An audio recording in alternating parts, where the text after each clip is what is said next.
Alhamdulillahi Rabbil Alamin Alladzi arsala rasulahu bil huda wa dinil haq liyuzhirahu ala dini kullih wa kafa billahi syahida. Ashhadu an la ilaha illallah wahdahu la syarika lah wa ashhadu anna Muhammadan abduhu wa rasuluh.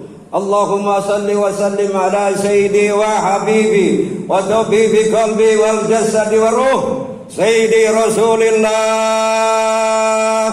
Muhammad ibn Abdullah as-sadiqil amin wa ala alihi wa sahbihi ajma'in.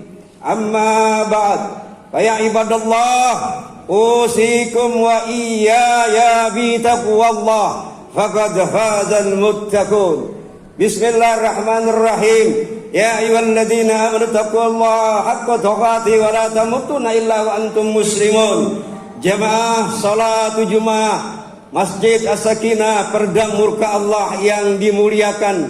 Alhamdulillah, puji syukur. Mari kita panjatkan kehadirat Allah Subhanahu wa taala. Mari di tempat ini, di tempat yang mulia ini, kita pasang niat untuk beritikaf kita kepada Allah Subhanahu wa taala. Kita tingkatkan iman dan takwa kita kepada Allah Subhanahu wa taala. Kita tingkatkan frekuensi iman kita di dalam kesempatan yang mulia ini. Segala bentuk yang dilarang oleh Allah Subhanahu wa taala kita tinggalkan, kita singkirkan. Tetapi segala bentuk yang dianjurkan, yang diwajibkan, mari kita jalankan perintahnya, sehingga kita menjadi orang-orang yang dekat kepada Allah Subhanahu wa taala. Salawat dan salam kita curahkan kepada baginda Nabi besar Muhammad sallallahu alaihi wasallam. Semoga senantiasa kita mendapatkan syafaatnya baginda Nabi besar Muhammad sallallahu alaihi wasallam. Ya ayyuhan nas, manusia yang ada di permukaan bumi ini dipanggil oleh Allah dengan kalimat ya ayyuhan nas. Kalau dia mengaku dirinya sebagai hamba Allah, sebagai umatnya Rasulullah, maka didengar panggilan kalam ilahi, panggilan suara azan, Allahu Akbar, Allahu Akbar. Mereka bergegas kalau dia mengaku orang-orang yang beriman. Ya ayyuhalladzina amanu, orang-orang yang beriman. Untuk apa dipanggil manusia? U'budu rabbakumul ladzi khalaqakum walladzina min qablikum la'allakum tattaqun.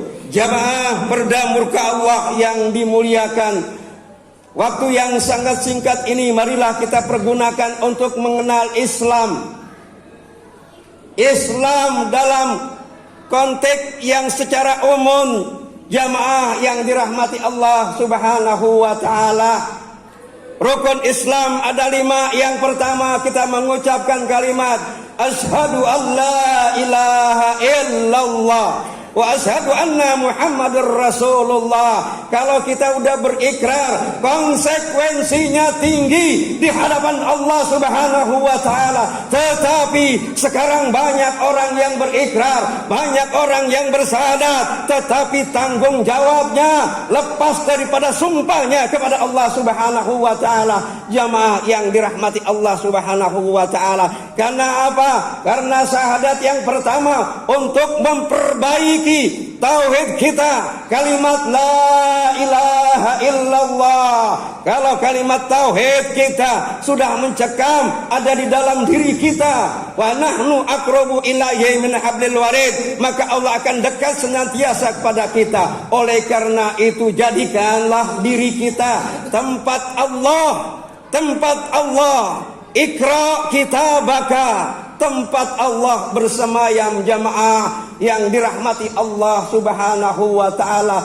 Masih rasa kita memperingati peringatan Maulid Nabi besar Muhammad sallallahu alaihi wasallam, maka pantaslah kita sebagai umatnya Rasulullah mengucapkan la in syakartum la azidannakum wa la in kafartum inna azabillah sadid. Kenapa? Berkat kelahirannya, berkat Maulid ini, maka adanya Isra Mi'raj, adanya kita, adanya langit, adanya bumi. Laulaka ya Muhammad. Kalau engkau tidak aku lahirkan, maka tidak ada bumi dan langit ini. Maka kita bersyukur dengan peringatan Maulid Nabi besar Muhammad sallallahu alaihi wasallam, karena kita mencintai Allah, karena kita mencintai Rasulullah. Qul in kuntum tuhibbunallaha fattabi'uni yuhibbukumullah wa yaghfir lakum dzunubakum wallahu ghafurur rahim. Orang yang cinta kepada Allah, hatinya tak pernah sepi dengan berzikir kepada Allah. Ala bizikrillahi tatmainnul qulub. Artinya berzikir untuk meredamnya murka Allah Subhanahu wa taala. Kenapa pada saat-saat ini masih banyak zikir kita ditolak oleh Allah Subhanahu wa taala? Karena kita tidak mau memperbaiki diri kita masing-masing. Kita lihat daripada rukun Islam. Islam adalah al-Islamu ya'lu wa la yu'la alai. Islam itu tinggi dan tetap tinggi, tidak ada yang menyamakan dan tidak ada yang bisa menjatuhkan Islam. Tetapi manusianya dijatuhkan dengan akhlakul karimah, karena mereka tidak mau mendengar nasihat daripada gurunya, tidak mendengar nasihat dari para ulama, para habaib. Al-ulama warasatul anbiya. Maka kalau telinganya dia mendengar, lalu diparahkan dalam kehidupan sehari-hari, tidak terjadi apa yang dikatakan oleh seorang waliullah, Sultan Aulia Syekh Abdul Qadir Al-Jailani, mengatakan dalam kitabnya ada 4 macam manusia. Manusia yang pertama, secara singkatnya jamaah perdamur ke Allah yang dimuliakan, untuk kita menjadi contoh dan koreksi kepada kita. Yang pertama adalah manusia yang tidak punya lidah, manusia yang tidak punya hati. Kalau ada orang seperti ini, ada umatnya Rasulullah, tidak punya lidah, tidak punya hati, jangan didekati. Kenapa? Karena kalau kita mendekati orang seperti ini, kita akan hanyut, kita akan masuk ke dalamnya, kita akan bersatu kepada mereka. Karena mereka tidak punya lidah dan tidak punya hati. Lalu bagaimana? Kecuali Allah memberikan hidayah. Karena dia sering membaca raditu billahi rabban wa bil islami dina wa bi muhammadin nabiyya wa rasul. Dengan adanya hidayah kepada mereka, baru kita bisa mendekati. Kecuali yang mendekati mereka adalah orang-orang yang sudah dekat kepada Allah. Artinya komunikasinya, selawatnya dan zikirnya, ibadahnya, mereka bisa mengajak. Siapa mereka?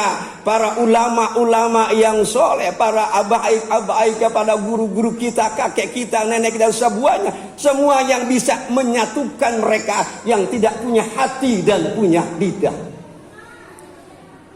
Yang kedua, mereka punya lidah, tetapi mereka tidak punya hati.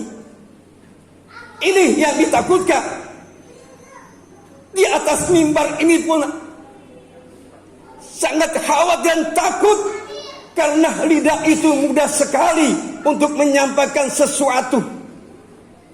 Allah sangat benci orang-orang yang berkata tetapi mereka tidak berbuat. Mereka menyuruh mereka berzikir kepada Allah, tapi mereka tidak mau berzikir kepada Allah. Mereka untuk berselawat kepada kanjeng Nabi Muhammad sallallahu alaihi wasallam, mereka tidak mau berselawat kepada kanjeng Nabi Muhammad sallallahu alaihi wasallam. Inilah termasuk orang-orang yang pelit, orang-orang yang bedet, orang-orang yang tidak mau berselawat kepada kanjeng Nabi Muhammad sallallahu alaihi wasallam. Allahumma salli ala Muhammad bi adadi rahmatillah. Ya Allah, berikanlah keberkahan, kemuliaan kepada junjungan Nabi Muhammad sallallahu alaihi wasallam dengan rahmat dan kasih sayang-Mu. Jamaah yang dirahmati Allah Subhanahu wa taala. Yang kedua ini adalah siapa?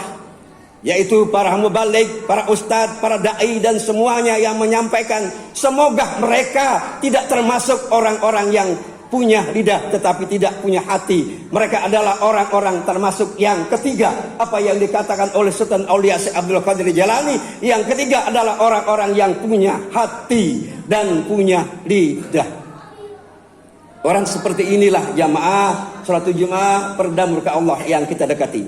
Mereka punya hati, mereka punya lidah, mereka bijaksana, mereka adil, mereka jujur. Kenapa? Karena tahu mereka konsep Islam adalah kalimat asyhadu an la ilaha illallah wa asyhadu anna Muhammadar Rasulullah. Islam dalam konteks umumnya adalah Islam orang yang menyelamatkan. Islam adalah orang yang menyelamatkan, orang yang mendamaikan. Kalau kita sudah paham secara umumnya, kita tidak akan bisa ribut dan tidak berpecah. Karena Islam adalah orang yang mendamaikan, menyelamatkan, untuk taat, tunduk, patuh hanya kepada Allah Subhanahu wa ta'ala. Tetapi masih banyak orang yang ingkar. Ada sebuah kisah tentang syahadat Rasulullah Sallallahu Alaihi Wasallam pada saat berjalan-jalan di Bukit Khaybar. Secara singkatnya, Rasulullah bersama para sahabat-sahabatnya bertemu dengan seorang sosok pemuda yang tinggi, legam, hitam. Mereka bau, mereka tidak pernah beribadah. Tetapi Rasulullah, wa ma arsalnaka illa rahmatan lil alamin. Laqad kana lakum fi Rasulillahi uswatun hasanah. Rasulullah adalah akhlak yang mulia, akhlak yang tinggi, dan kita contoh hanya kepada Nabi kita, Nabi Muhammad Sallallahu Alaihi Wasallam. Apa jawabnya? Assalamualaikum. Tentu mereka tidak akan menjawab karena mereka tidak pernah tahu sosok pemuda tadi. Singkatnya, pemuda tadi ini berdialog dengan para sahabatnya, Sayyidina Abu Bakar, Utsman, Ali. Semua bersahabat, dia berdialog. Singkatnya jamaah yang dirahmati Allah Subhanahu wa ta'ala, akhirnya pemuda ini dengan dialog, dengan diplomat yang hebat, yang baik, yang bijaksana, maka dia masuk Islam dengan ucapan asyhadu alla ilaha illallah wa asyhadu anna Muhammadur Rasulullah. Pada saat dia masuk Islam, ada panggilan jihad, ada panggilan perang. Perang Khandaq, perang Taif, perang Badar, perang yang dilakukan di zaman Rasulullah Sallallahu Alaihi Wasallam. Akhirnya sosok pemuda tadi yang tinggi legam ikut, ya Rasulullah, izinkan aku untuk perang bersamamu. Tidak. Ya para sahabat-sahabatku, izinkan aku untuk perang. Tidak. Karena engkau baru mengucap kalimat syahadat. Karena dengan kebijakan, dengan akhlak yang mulia, maka pemuda sok tadi ini diizinkan berangkat perang bersama Rasulullah. Apa yang terjadi? Mereka tertembak pada saat perang. Lalu kita ucapkan inna lillahi wa inna ilaihi raji'un. Apa kewajiban daripada orang hidup terhadap orang mati? Ada 4. Yang pertama, memandikan. Yang kedua, mengkafani. Yang ketiga, mensolatkan. Dan yang keempat, menguburkan. Pada saat dikuburkan, undukan tertinggi, maka disitulah keluarnya minyak wangi mistik. Minyak wangi begitu harumnya. Para sahabat-sahabat bertanya, ya Sayyidina Abu Bakar, gerangan siapa yang memakai minyak wangi ini? Tidak ada satupun yang menjawab siapa yang memakai minyak wangi ini. Singkatnya jamaah yang dirahmati Allah Subhanahu wa ta'ala, lalu dia bertanya, di mana Rasulullah? Kenapa Rasulullah tidak bersama kita memakamkan saudara kita yang baru saja meninggal? Nah, ternyata Rasulullah ada di Bukit Khaybar. Dia mengangkat tangan Ya Rasulullah, kenapa engkau tidak bersamaku? Bukan aku tidak mau bersamamu. Aku melihat bidadari turun ke dalam layat pemuda yang baru meninggal ini. Ribuan bidadari turun menghampirinya. Mereka baru baca mengal kalimat syahadat dengan secara ikhlas, dengan secara ikhlas lillahi ta'ala. Semoga kita termasuk orang-orang yang cinta kepada Allah. Jangan ngaku saja cinta, tapi perbuatan kita tidak sesuai dengan pengakuan kalimat ikrar kita. Yang kedua, kita cinta kepada Nabi kita, Nabi Muhammad sallallahu alaihi wasallam. Tapi satu kata tidak pernah kita berselawat kepada junjungan Nabi besar Muhammad sallallahu alaihi wasallam. Jamaah yang dirahmati Allah Subhanahu wa taala. Dalam sebuah hadis dikatakan an Anas radhiyallahu anhu an Nabi sallallahu alaihi wasallam annahu qala man ahabba sunnati faqad ahabbani wa man ahabbani kana mahiya fil jannah. Jadi barang siapa yang cinta, yang ngaku cinta kepada Nabi, yang ngaku cinta kepada Rasulullah, maka ikutilah dan cintailah mereka sunnah-sunnahnya. Maka sungguh telah mencintai aku, maka dia akan bersama ke dalam sorga bersama Rasulullah, sehingga kita tadi mendapatkan syafaatnya baginda Nabi besar Muhammad sallallahu alaihi wasallam. Semoga sekelumit gambaran ini, semoga kita menjadi orang-orang yang istiqamah. Innalladzina qalu rabbunallahu summa istaqamu tatanazzalu alaihimul malaikah tatanazzalu alaihimul malaikati alla takhafu wa la tahzanu wa absiru bil jannati allati kuntum tu'adun. Inna ahsanal kalam kalamullah wallahu subhanahu wa ta'ala yaqulu biqauli mukhtil mu'tadin a'udzu billahi minasyaitonir rajim bismillahirrahmanirrahim qul huwallahu ahad allahus samad lam yalid wa lam yulad wa lam yakul lahu kufuwan ahad. Barakallahu li wa lakum fil Qur'anil azim wa nafa'ani wa iyyakum minal ayati wa zikril hakim. Aqulu qawli hadza wa astaghfiru li walidayya wa lakum astaghfiru innahu huwal ghafurur rahim.